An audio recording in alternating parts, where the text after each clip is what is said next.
Hannah, 34 years old, living in a small town on the outskirts of Seattle. From the outside, my life seems so peaceful that many would call it boring. Every morning, I wake up at 6 a.m., brew a cup of chamomile tea, and read a few pages of a book under the soft sunlight streaming through my kitchen window. I work as a city library manager, where old bookshelves serve as a safe haven for someone like me, always seeking tranquility. My husband Ethan is the complete opposite. He's a mechanical engineer immersed in blueprints and numbers calculated down to the millimeter. Ethan lives in a world of steel and bolts, where every problem can be solved with logic.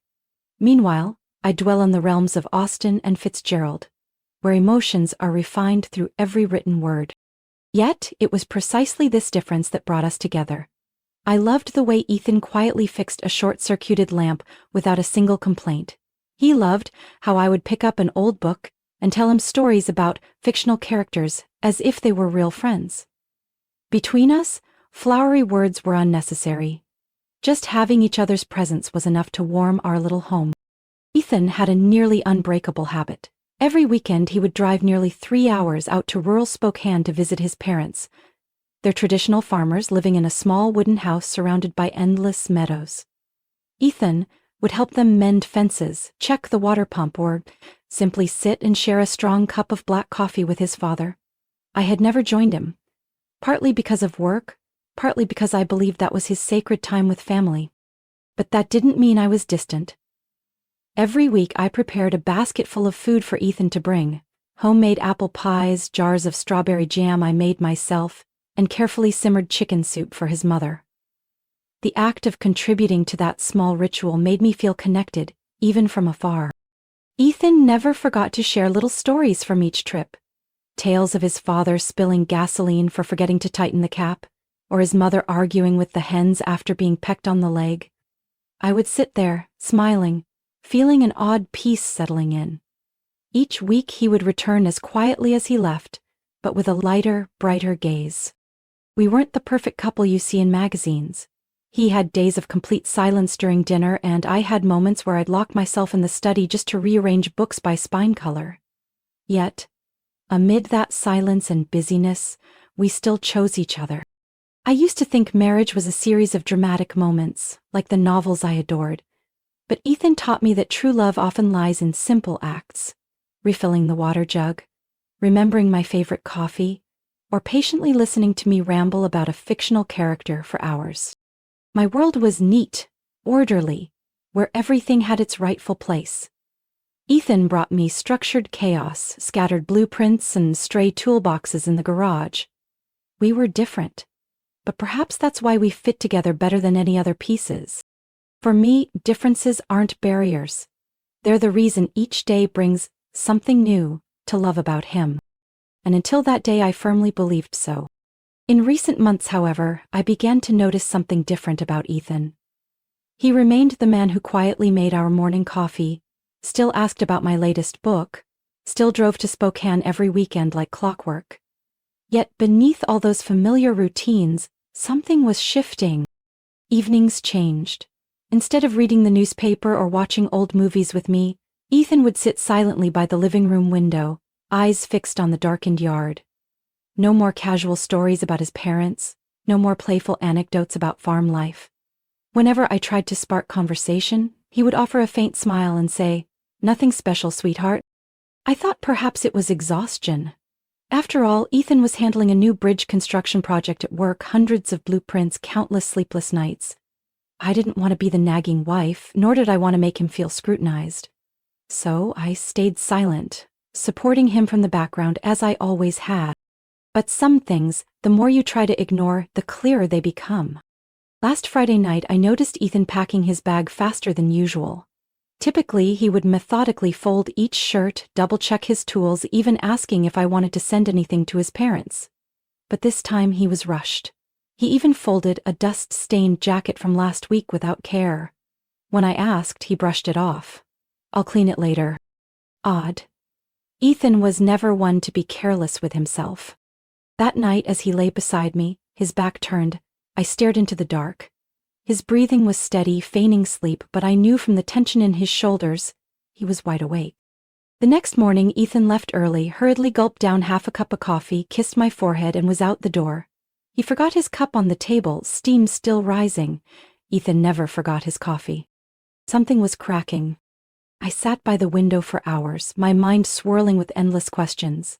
But instead of drowning in suspicion, I decided to do something I had never done before. I would go to his parents' house myself. Without telling anyone, without sending Ethan a single message. Thinking about the surprised look on his parents' faces when they saw me appear, my heart felt slightly lighter. Maybe a small surprise would bring some joy to the family.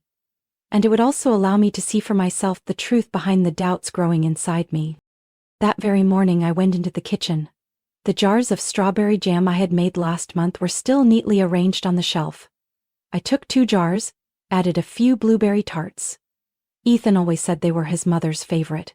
I also included a few jars of pumpkin soup, made from my grandmother's recipe, the dish my father-in-law once praised during a rare family visit to Seattle. The nearly 3-hour drive didn't feel as exhausting as usual. Perhaps this time I wasn't just carrying a basket of food, but also a curiosity I could no longer suppress. Miles passed beneath the tires, rows of trees along the roadside turning a fiery red as fall embraced them. I didn't turn on the radio. I didn't want any noise drowning out my thoughts. For the first time in years, I felt like I was stepping into something uncertain, something beyond the control of my usual calmness. When the sign Spokane, 10 miles, came into view, my heart began pounding harder. I told myself, maybe it was just my mind overthinking.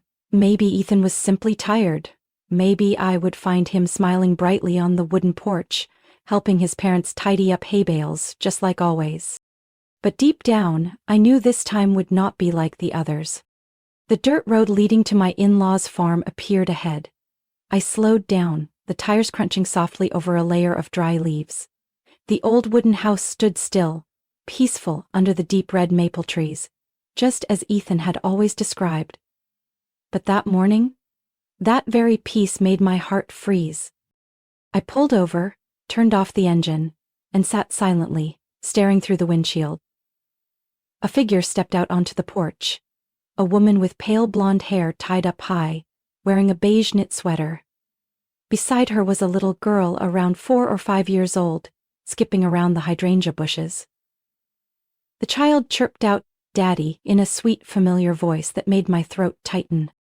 Ethan walked out from the house, holding a thin blanket. He bent down, gently wrapping it around the child's shoulders. The look in his eyes, calm, tender, squeezed my chest. It was a look I hadn't seen directed at me for years. Not because he hadn't cared, but because, somewhere along the way, he had stopped seeing me that way. The woman stood quietly, smiling at the two of them. Her smile wasn't boastful, not possessive, but warm in a way that stung. She reached out, brushing Ethan's hair with a touch so natural, so intimate, it was as if they had lived together forever. Ethan didn't flinch, didn't pull away. He simply placed his hand gently over hers, holding it softly. I felt myself freeze in that moment. My mind spun wildly, every sound around me muted. The stories of quiet afternoons fixing fences, of coffee with his father, suddenly became hollow and meaningless. Because right before my eyes was a truth I could no longer deny. Ethan had another family, another woman, and another child. I gripped the steering wheel, nails digging deep into my palms. I wanted to throw open the door, confront him, scream out everything shattering inside me. But my throat was dry, choked. I could only sit there, staring at him, lifting the little girl into the air, spinning her around as her laughter echoed pure and bright. The little girl wrapped her arms around Ethan's neck, giggling, "Daddy, higher, higher." And for the first time, I heard Ethan laugh. A genuine, heartfelt laugh, full of happiness I thought had long faded. The deepest pain wasn't the betrayal itself, but realizing I had been left out of that moment for a very long time. I turned my face away, feeling as though someone had carved into my chest. Not a sharp, clean cut, but something slow, relentless, inch by inch. Ethan had made his choice. And I was on the outside. I lowered my head, trying to steady my breath.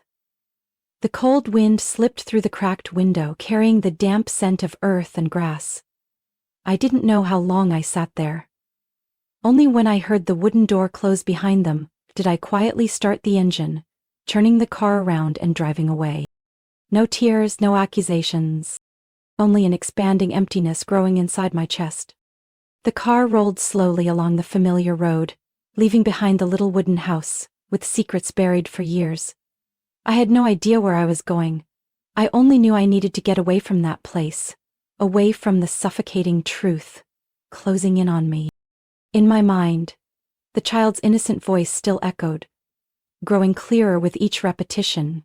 Dad. That simple call, so light yet as heavy as a stone pressing on my chest.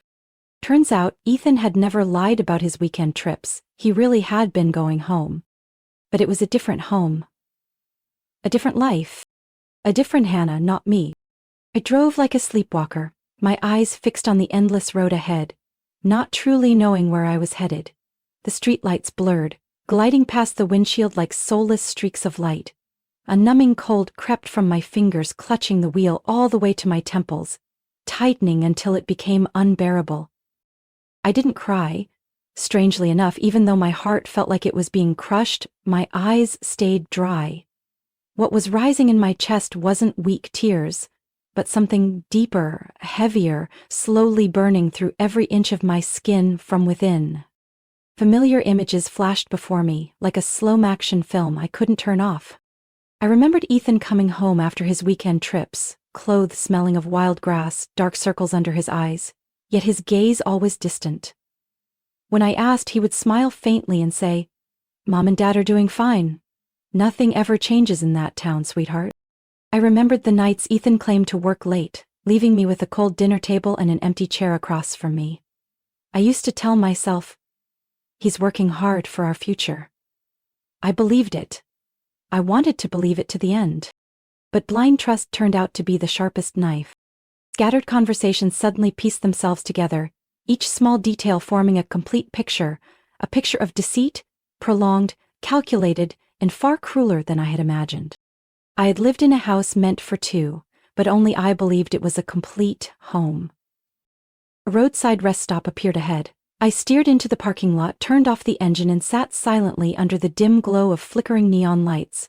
Isolation crashed over me like an undertow, pulling me into a silent panic. I asked myself, why? Why did Ethan choose to live this double life? Was he so cowardly that he couldn't tell the truth, or did he simply not respect me enough to let me know? I clutched my own arms tightly, as if afraid I'd fall apart into pieces. Anger surged up, clogging my throat. I wanted to hate him. I wanted to despise Ethan for dragging me into this humiliating pit of betrayal. But, amidst the rage, I realized what hurt most was the emptiness. For years, I had invested all my trust in that man, believing in the mornings he made me coffee, in the gentle glances he gave me when we read together. Now, all that remained was suspicion. I rested my head against the steering wheel, closing my eyes, trying to suppress the dizziness. But the questions kept screaming. When did it start? Who is she to him? Does that child even know I exist? I couldn't escape those questions. The anger slowly gave way to cold clarity. Running away wasn't an option. I couldn't let myself be swept further into Ethan's web of lies. I needed to know the truth, see it, hear it. I took a deep breath, icy air filling my lungs. Now more than ever, I knew I had to face this. Not with explosive rage, not with tears, but with ruthless composure. I turned on my phone, my hand still trembling with tension. A message from Ethan popped up, sent over an hour ago. "I'll be home late, something came up. Don't wait for dinner." Lies. Another sweet, familiar lie. I didn't reply. I didn't delete it either. I slipped the phone back into my bag, started the car, and pulled out of the rest stop. This time, I wasn't running. I would see Ethan, look him in the eye, and let him admit with his own mouth what I had already witnessed. No yelling, no tears, just the truth. The road back to Seattle stretched endlessly ahead, but this time, with every mile passed, I felt a little calmer. The pain was still there, throbbing, persistent. But beneath that ache, something else was taking shape. A cold determination from someone who now knew she had nothing left to lose. And when Ethan opened that door tonight, the fragile woman he once knew would not be standing there anymore. The next morning I returned to Spokane. No longer overwhelmed by the storm of emotions from the day before, no longer reeling from being pushed out of my safe zone. Today I wasn't coming as a betrayed wife. I came as a stranger, someone ready to face the truth, without illusions or detours. That woman, her name was Claire. I learned that after a few phone calls, after asking some old acquaintances around town.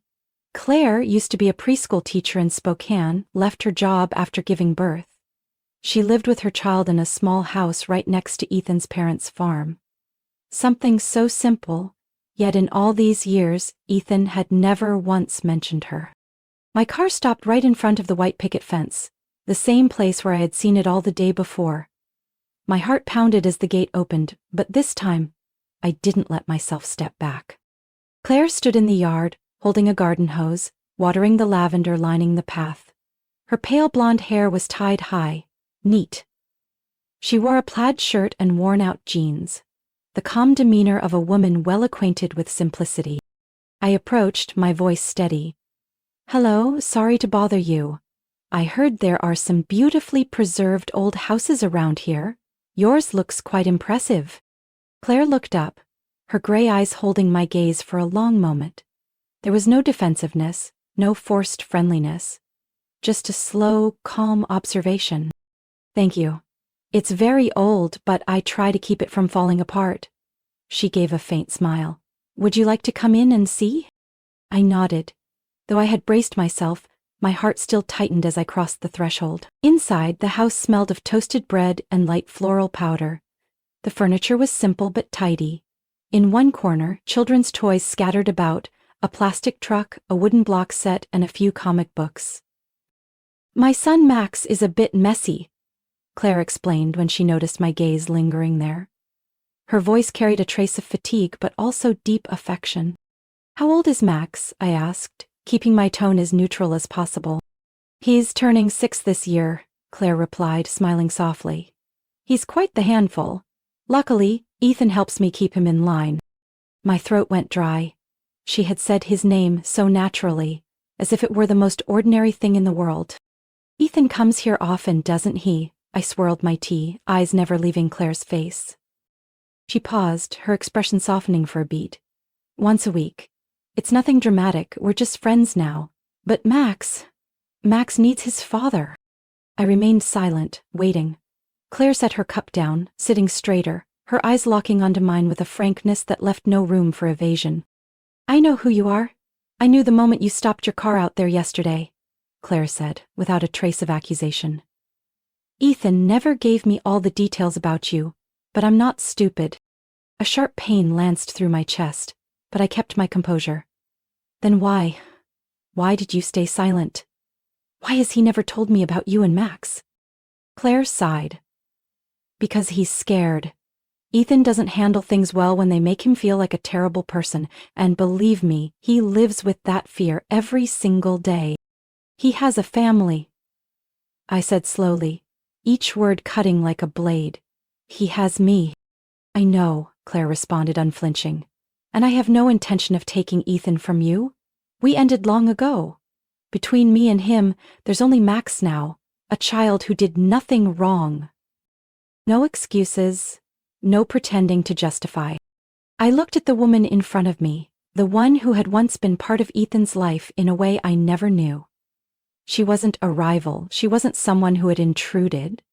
She was simply a mother, struggling to protect what was best for her son. "Ethan is a good father," Claire continued. "No matter how lost he gets, to Max, he's still the only hero." I didn't know how to feel. Angry? Hurt? Or perhaps something more painful. Acceptance. We sat in silence for a long while. Only the sound of the wind rustling through the lavender outside the window filled the space. "Thank you for seeing me," I said, standing up, feeling my legs both light and unbearably heavy. Claire didn't hold me back, didn't add anything more, but as she walked me to the door she paused, speaking softly. No matter what happens, I believe you're stronger than Ethan thinks. I turned away without replying, but inside her words cut like a blade. Sharp, clear, and strangely, the only thing keeping me standing at that moment. That evening our small apartment was suffocatingly silent. The dim yellow light from the kitchen cast a strangely gloomy hue over everything. Ethan sat on the sofa, head bowed, fingers interlocked, as if letting go would cause the whole world to collapse. I leaned against the door, watching him for a long time. Watching that silent figure, once the man I had loved for 10 years, yet now, painfully unfamiliar. I met Claire, I began, no pretense, no softness. Ethan looked up. His eyes were bloodshot, swollen, as if he had known this moment was inevitable. No more denials, no more excuses. How long did you plan to keep me in the dark? I asked, my voice not loud, but each word razor-sharp. Ethan didn't answer immediately. He leaned back, rubbing his face hard, as if trying to muster the last bit of courage. Hannah, I'm sorry. His voice was hoarse. I tried to tell you. Really. So many times. But every time I looked at you, I just couldn't. Couldn't? Or wouldn't. I clenched my fists, nails digging into my palms. Ethan shook his head, defeated. Both. Claire? It happened before I met you. Back then, I didn't think it would go this far. But then she got pregnant.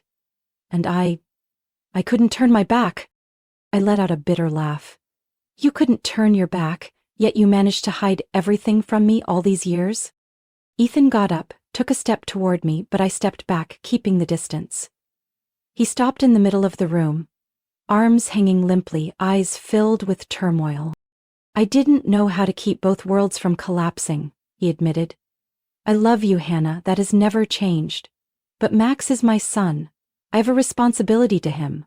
I couldn't choose one side and let the other fall apart. So, you chose to lie to me, I said slowly, each word slicing like a blade. You built yourself 2 perfect worlds, one with me, one with Claire.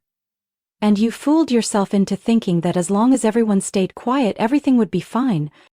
Ethan bowed his head, silent.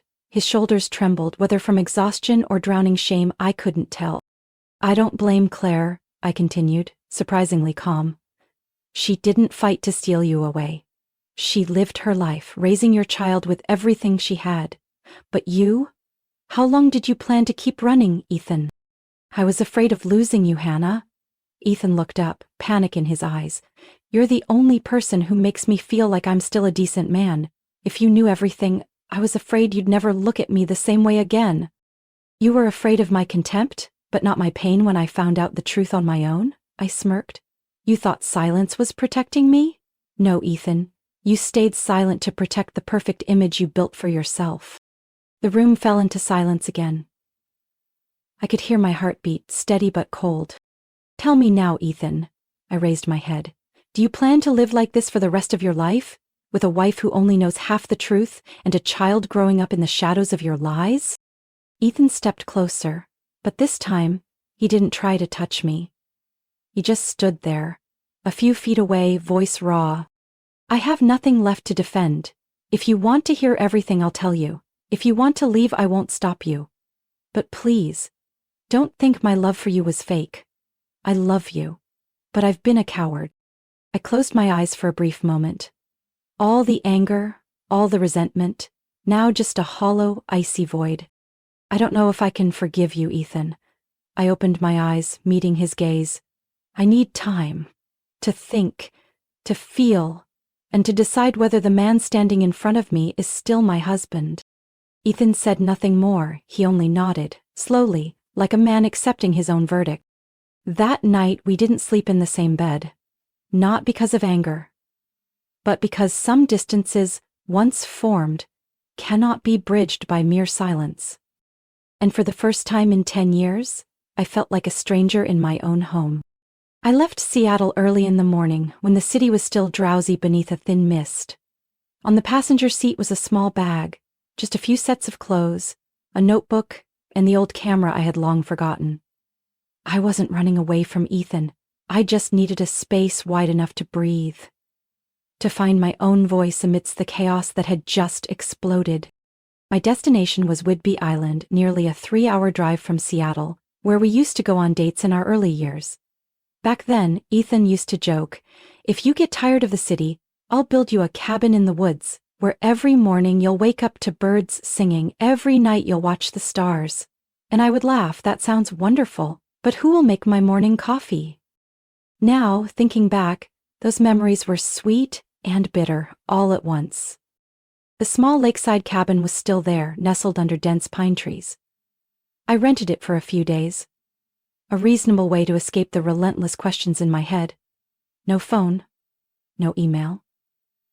Only the sound of the wind through the branches, and the faint, sharp scent of pine resin. Every morning I brewed myself a cup of tea, an old habit that now brought both comfort and bitterness. I opened my notebook, writing down fragments of memories, details that once seemed insignificant but now stood out with painful clarity. I remembered the first time Ethan took me to meet his parents.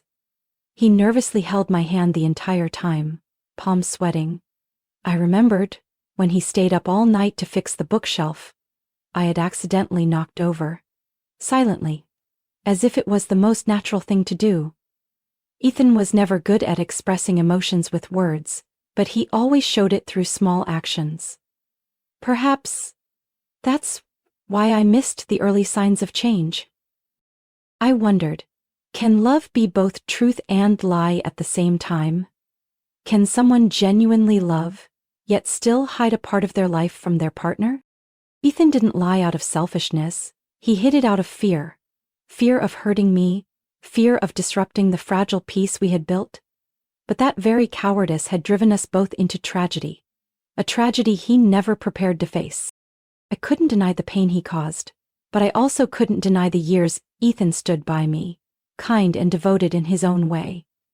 He was there when I lost my job, when my mother was hospitalized, when I was drowning in despair without even realizing it. He didn't run away. And that too was a truth. In the biting cold of Whidbey Island, I gradually realized, forgiveness is not about forgetting or excusing mistakes.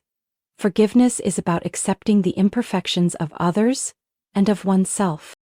On the third evening on the island, I sat on a wooden chair by the porch, watching the crimson sunset sweep across the lake. Inside me, the raging waves had started to settle. It wasn't that I was ready to forgive Ethan, but I knew I was ready to face reality without being suffocated by anger. I flipped through my notebook, my own scribbled handwriting reminding me, love is not a fairy tale with a perfect ending. It's a long journey of stumbles, forgiveness, and accepting that pain is part of love. My phone remained silent. Ethan understood I needed time. I wasn't sure what would happen after I returned, but I knew one thing. If we wanted to move forward, we had to relearn how to see each other as real people, with all the scars, not as perfect illusions. I closed the notebook, stood up, and took a deep breath. The salty sea breeze filled my lungs, sharp yet oddly clarifying. Tomorrow, I would return to Seattle. Not to continue living in lies, nor to end everything definitively, but to start an honest conversation, for the first time, between two people who once thought they knew each other completely.